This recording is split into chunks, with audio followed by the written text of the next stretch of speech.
Good morning, good afternoon, and good evening. Hello, my name is Julia Kaiser. Welcome to today's talk about one-to-one concerts. Simple musical encounters build strong communities. The reason why we're starting off today very early for some people is we have a guest from Australia. Please welcome on stage Sally Walker, flautist, and welcome on stage Franziska Ritter. She's a theater researcher who also works in digital spaces, and both of them together founded one-to-one concerts. So one-to-one concerts, I know one-on-one concerts. They've become more and more famous during the pandemic. One musician playing for one audience member. So a classical encounter between two people, be it outside in open air, be it in a room with a social distance. But one-to-one concerts want something else. Yes, welcome from my side as well here. Good morning in Germany. And it's a really interesting question you're raising, Julia. One-on-one concert, one-to-one concert. We discussed that a lot in the beginning of the project, but like the one-on-one is like in North America, that's quite common. But in our vision, it's more you play for somebody else. It's more like an egalitarian situation if you play one to each other, because remember, you declare war on somebody else, but you play to somebody else. So it's more this kind of eye-level situation, which really is one of the main points from a one-to-one concert, like having one musician and one listener at the same level. Sally, you want to add something? I think that also we're very familiar with the term one-on-one, and one-to-one has this slight difference that Franziska has beckoned towards about the eye contact, which will be a lot more prominent later in our talk. So one-to-one actually means it's mutual. It's not only one performing and the other receiving, but both of them get something out of the situation. Okay. It's a dynamic exchange actually between the listener and the musician. So the listener is not like, if you're playing to someone, they can just be being very passive, but in this situation they're an equal partner in the encounter. You started the project actually before the pandemic hit. So was that by chance? Are you now taking the fruits, or would you just trained earlier, or is that something that just fits perfectly to the situation, or is it an own idea behind it? I want to learn more about one-to-one concerts. Okay, so then I take the chance to take your listeners and show a bit like the story behind and share my screen. And yes, so this is a typical situation of a one-to-one concert. It's a 10-minute private situation. And I'm not the only founder. It's Stephanie and Christian and me who invented this idea, like in 2019, as you said, Julia. And Sally is one of our, I call it, ambassadors of One-to-One Australia. So this is a concept playing worldwide at the moment, but Sally did a great job to bring the concept to Australia, and will show us later on. So where it all started is a little town in Germany, in Thüringen, in the Kloster Volkenroda, really a village. So it is a pre-pandemic idea. We have there the Chamber Music Festival, and every year we have a different topic. And in 2019, it was simplicity, einfach. So we were thinking about what is the most simple format. It's one-to-one. And what even like as a sonographer, like studied architecture, we discussed a lot, what is the most simple space for concert? What does it need? And it doesn't need a lot, but it needs some kind of designing the spaces to form it to a special kind of situation for both of them.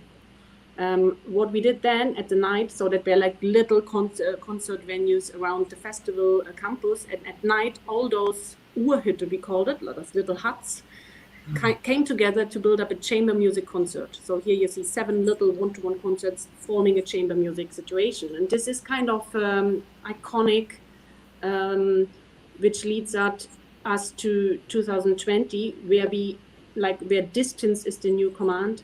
And we said, okay, this is like how the world was like breathless during due to coronavirus, and the virus kept everybody in breath. And like this is the situation musicians went through. Sally, this is from your website. Like one concert after the other was cancelled. All the live music was banned, vanished behind screens and digital. So what we thought is, when, if not one-to-one concerts, can now help in that situation. So we took new measurements to the project, of course, like dealing with how far should the distance be, could the distance be in terms of safety, but as well how this concept could be a mobile version. What does it need to implement all those little concerts in Germany for the beginning, but then later on in other cities? What do you really need to form those spaces? So that's what we did, and we found really strong partners. It all began in Stuttgart with the Staatsoper and the SWR Symphony Orchestra. So we found musicians who were willing to play. They were like in a permanent salaried position, and this is also not easy you get the money in the end of the month, but you are not allowed to play. So sitting at home and really seeing the freelance musicians suffering with no money and no concerts. And there was a great charity movement between those two, and we helped them to come together. So the musicians from those orchestras played for free in their spare time to help raise donations for freelance musicians. And so from the little village in Thüringen, Germany, over Stuttgart, Erfurt, Berlin, and so on, France, Paris. We had somebody in Canada playing one-to-one concerts, in Spain, even India. So people sent us pictures from one-to-one concerts, and we said, wow, this is amazing. Like, we 3 people invented it somehow and made it to an open access format, and then it just happened, and we were overwhelmed by the success of that format. Here you see Australia came in, that was in summer. Sally took over. Japanese Neo did concerts in Tokyo and in Kyoto, and so on and so on. And like after 1 year, we could say like 7,000 concerts worldwide were played, maybe more, I don't know. Over 2,000 participants, whether like musicians, hosts, organizers. And for Germany, I have a rough number like of 150,000 euros were donated to the Nothilfefonds for the Orchesterstiftung and were given to freelance musicians. And in Australia, Sally, you just told me this morning it's 24,000 Australian dollar. But ethically, I don't know how much, and it's not just about money. But what we want to show you now, Sally gives you a brief insight of how it really works. And we start with the host. Yes, so the host is the conduit between real life and a potentially magical, sometimes transformative musical experience. So because it's a non-verbal interchange between the musician and the listener, there is this person who brings the listener in, takes the listener out. So you need to find the host that is of a personality that's very disarming, very welcoming. So in Australia, we partnered with a lot of out-of-work flight attendants from Qantas, actually. So we learned a lot about what it is to host from people who do that normally every day of their lives. And so as you can see here, the musician's already in place. The 2 chairs are there. The set is there. And this enables the experience of going into a letting go of the everyday, potentially going into a virtual reality of your own. And that's very much up to the listener to determine how deeply they're going to go into the experience or not. And as a musician, you really sense that very clearly, because what happens when the listener sits down is first you engage in 1 minute approximately of eye contact with that listener. And in that minute, the musician decides which pieces will be most suitable for that person or for the situation or what feels right. So it's quite a dynamic, intuitive process. And I have actually sometimes even changed my choices very shortly before the end of the minute or even during the process. So the host is sometimes associated with the venue. As you can see on the right-hand side there, it looks like the priest there with the church is perhaps a host. Sometimes not. In Australia, generally not. Generally, we have had the premises. And it's important to mention, as Franziska said, the musicians are working in a voluntary capacity. So are the hosts. So are the venues. So everybody has come out of an act of goodwill to this project. No one is receiving any money for this. With this eye contact, for a musician, it's quite a new way of experiencing concert, because we go on stage and we hope that we are connecting with the audience. You can feel in general whether an audience is engaged or not, but with this, it's bringing the project to you to a very specific level of, this is my listener, and is my listener engaged right now, and how can I get them back if they're not? And we often, I guess, are trying to impress. We're trying to dazzle maybe, and I must say I think that's a real shame, because we all began music because we loved it, because of how it made us feel. And so for me and for a lot of the one-to-one musicians, and in Australia they're all very, very high-profile performers. We haven't involved students. A lot of them are quite anxious and put themselves under a lot of performance pressure. And one-to-one concert has been meaningful for us because it's reminded us that our job is to connect. Our job is to move a listener, not to have someone say, you were great, but rather, this made me feel so special. This made me feel feelings I haven't felt in a long time.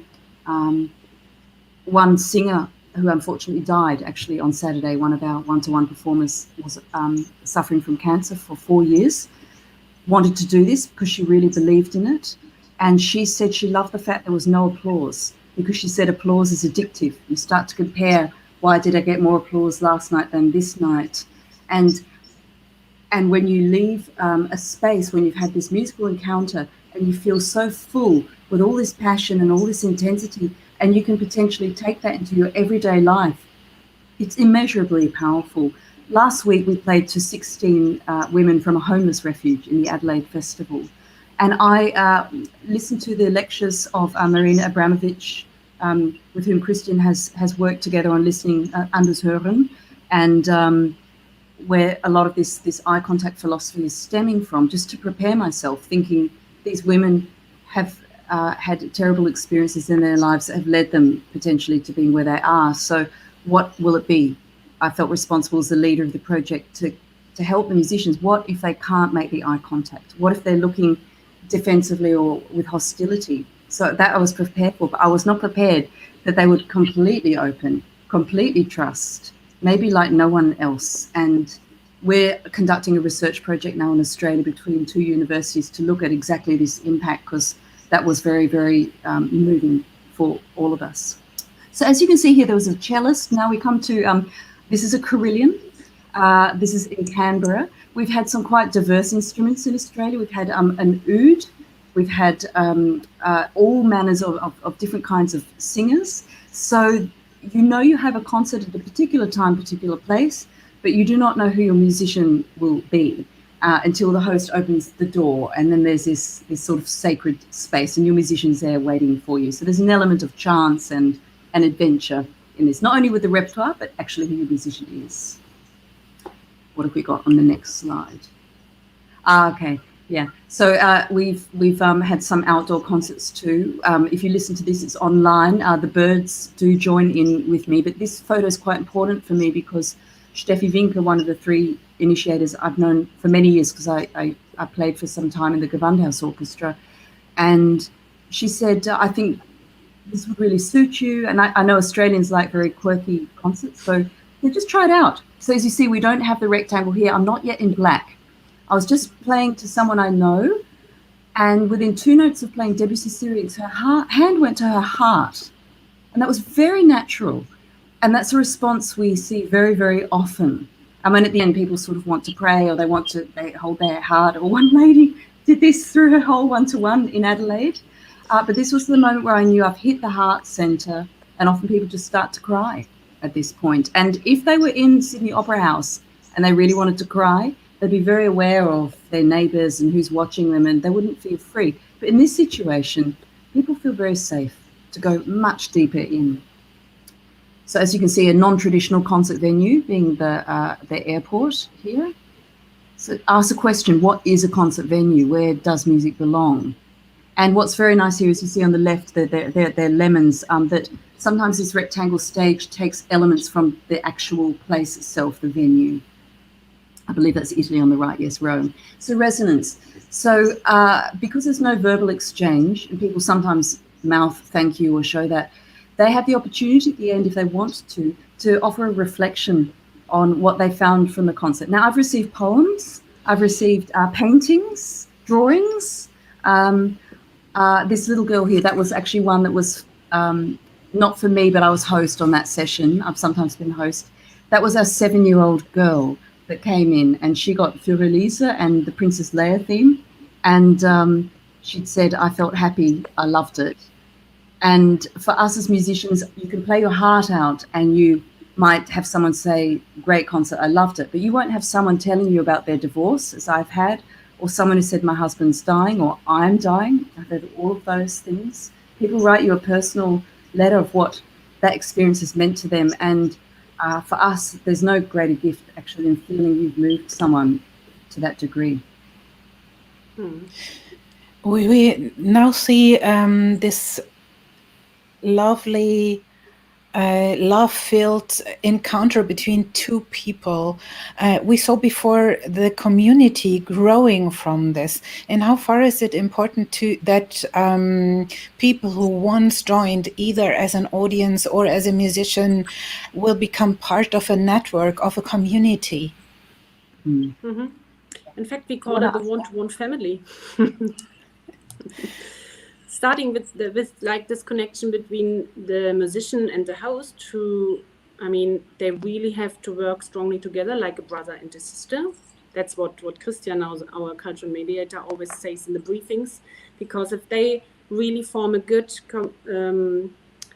situation, then the concert will be a really, really good concert in an aware situation, a mindfulness situation. And then like everybody who took part in a one-to-one concert, like the listeners, they form like Facebook groups or whatever Slack channels. We do have such instruments to like, and also the musicians. I noticed that like musicians in Germany, that's what my perspective is here. But did you ever play a one-to-one concert? So kind of like this is like a quality thing in your CV, maybe if you're a one-to-one concert player or not. So this is interesting what happens at the moment there. And it's not for everybody. It's Sally, you also said like there are some musicians who are afraid of that situation. They play like for 3,000 people in a concert hall, but are afraid of playing a one-to-one concert, and that's fine. It's not for everybody. Yes, this direct encounter causes also a physical experience. This physical experience at the moment. I heard yesterday in one of the sessions we're missing the beats going right into our stomach, and that can't happen if I turn up my loudspeakers. I want to be in the crowd. I want to hear my neighbors breathing. When in the classical music sense, I would say I still want to have that sensation, something's crawling up my spine because I'm in the same room with somebody. So that can't happen at the moment. Is there a substitute in the one-to-one concert situation you can find for the live event? Franziska, you said you are very experienced with artificial intelligence, virtual reality formats in theater, in music. How could you bring this to the one-to-one concert situation? Well, I think the one-to-one concert is really, it's an analog format, a live format. We all talked about like the emotional aspect, the experience in space. This is one of the main issues we are missing it at the moment in the pandemic. I mean, they are great digital formats, no doubt, but I think it's so important to understand like digital formats need digital concepts. We had that yesterday in a talk, I think, as well. And just to put one analog format into the digital space often doesn't function, because there are so many other rules and other how to say, well, I mean, having digital formats, they have an own quality, but having a live format needs to be, we have to keep that as a live format, because all of us are just really missing it. And like in every one-to-one concert, we get this as a feedback, how much we miss that situation. So we are really focusing on creating those authentic concert experiences, but don't want to say that digital ones are not good ones. I don't want to compare them. It's just something really special. And even if, I mean, you could compare to a symphony concert, or like what Silly did, like having those huge. I did the pilot project here on Saturday in Berlin. I visited the Berlin Philharmonics after 1 year, sitting in one huge in a philharmonie with thousands of people. That was such a great experience as well. But it's something completely different, and I don't want to miss one of them. So, yeah, Sally, you want to add something? Just to say that I think that they're different platforms, and we have a need for both this close intensity and also really sharing with, as you say, a very vibrant atmosphere with many people. We were speaking earlier about concert spaces and concert formats. You showed in your presentation this empty room, actually just made out of lines, but forming a box. I've been to a festival in Switzerland, in Davos, where they said, okay, we want to build the smallest concert hall in the world. And they made, so it's a wooden box. It's like, I mean, from three sides, it's with ceilings with glass, so you can look inside the container. There's one grand piano inside and a very delicate wooden back of the box, which gives great resonance. So you're in a chamber music room.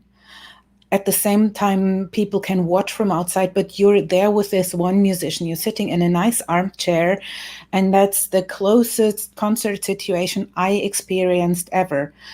The box is movable. It's built up every year there at the Davos Festival.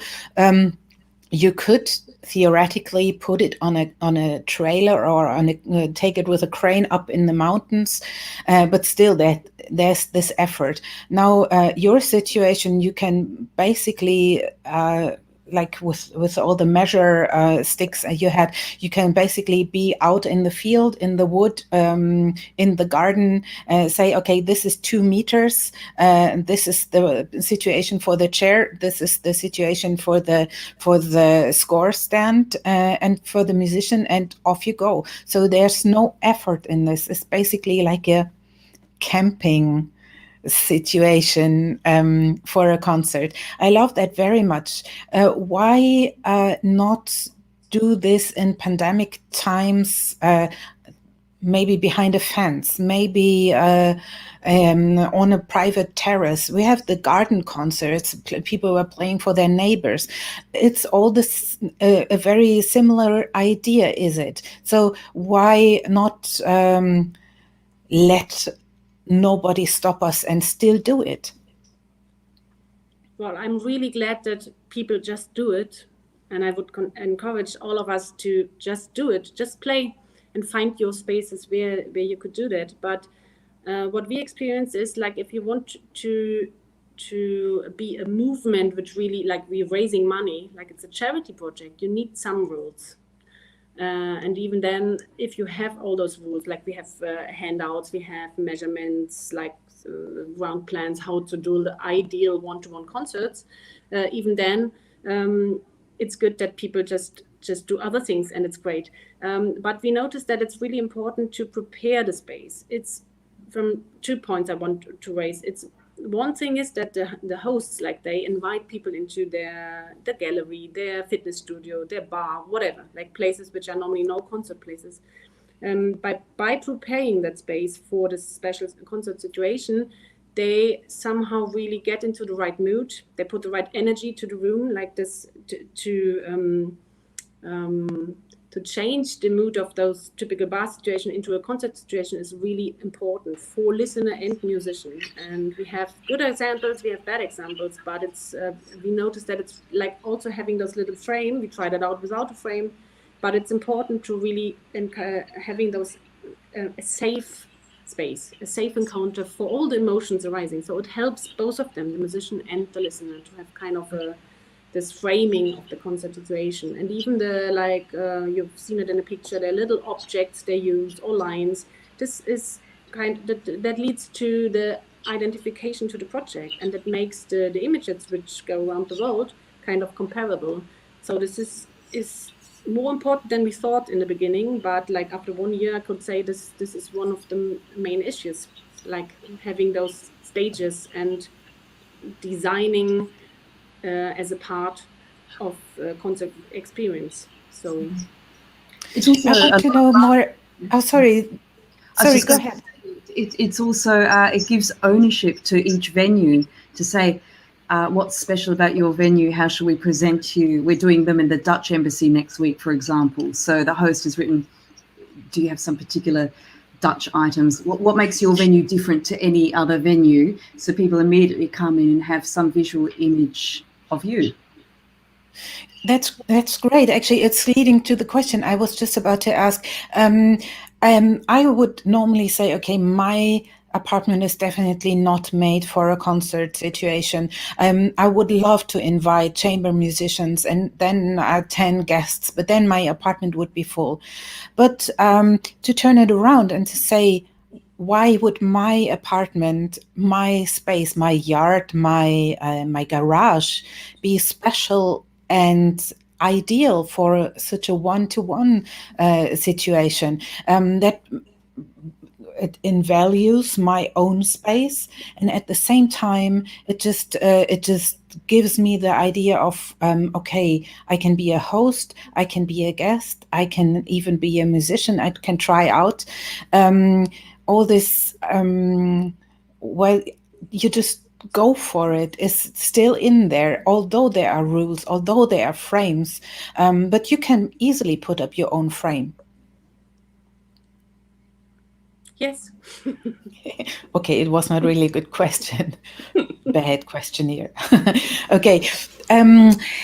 How to, if I now decide, okay, I will open my apartment once we can again, how to connect to that community, how to become a member of the one-to-one family? Well, basically, you just write us an email, you visit the website, or you have your local organization team. Sometimes it's the orchestra, sometimes that are private persons. In Australia, for whole Australia, it's Sally. So write an email to Sally if you're in Australia. And then you get in contact and discuss of what could you provide to this movement. Is it a space, or you want to help as a host, or are you a musician and would like to play 1 concert or 10 concerts? So you could really decide on how much you want to put into the project. Yeah, but the space, we don't. I didn't show the other pictures concerning the space. But Franziska, could you maybe show the pictures of, for example, Japan and maybe the one at the beach in Australia, just to show just to give some examples. It's not so much about private spaces. I mean, this is a studio from an artist, but here you see a costume designer in Hamburg, really lovely arranged their items. Or this is in a shop with little objects, products. Forming the frame, I see. Yeah, like the framing is really important. Or even like this is in Berlin, like in a hotel, a concert on a swimming pool.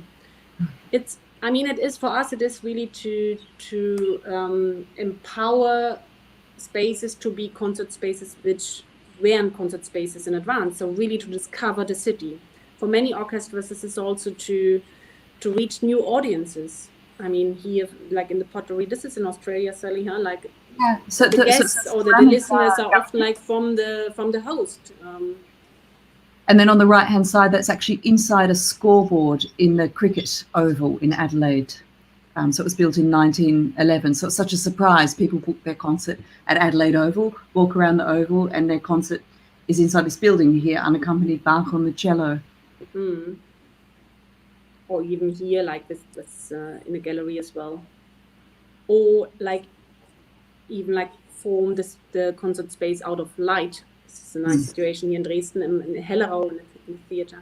We even had like 24 hours marathon situation, like 24 hours one-to-one concerts in a 10-minute slot. So that was crazy. The whole Dresden musicians did that last June. Or here, Sally at the beach. So it's easy to do a one-to-one concert. So But I it picked needs up everything I could find at the beach on that day. Yeah. I love that. Yeah. Oh, yeah, in the garden, so lovely. So I don't really want to interrupt, and I loved seeing all these beautiful pictures. I wanted to give the chance to our audiences to ask questions. I don't see anything, neither in our in our in our chat nor in our brain trust on Slack. But I would like to, because we're nearly coming to the end of our 30 minutes session, I would like to invite you to go on with this conversation in our brain trust, and the audiences who are watching this conversation, you can go to karajanmusictech.org and easily find your way into our brain trust, which is happening on Slack, where we will continue this talk. Thank you so much for coming here, Sally Walker and Franziska Ritter.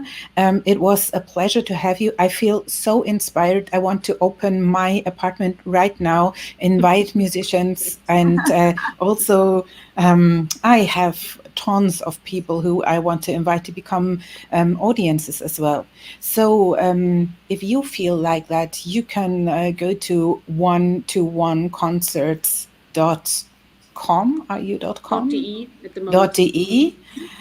Exactly. Or you can come to our brain trust session now and speak to Franziska and Sally directly. Thanks for being here. Thanks everybody, and see you in the brain trust. Yeah, thank you, Thank you. Julia. Thank you. Bye bye.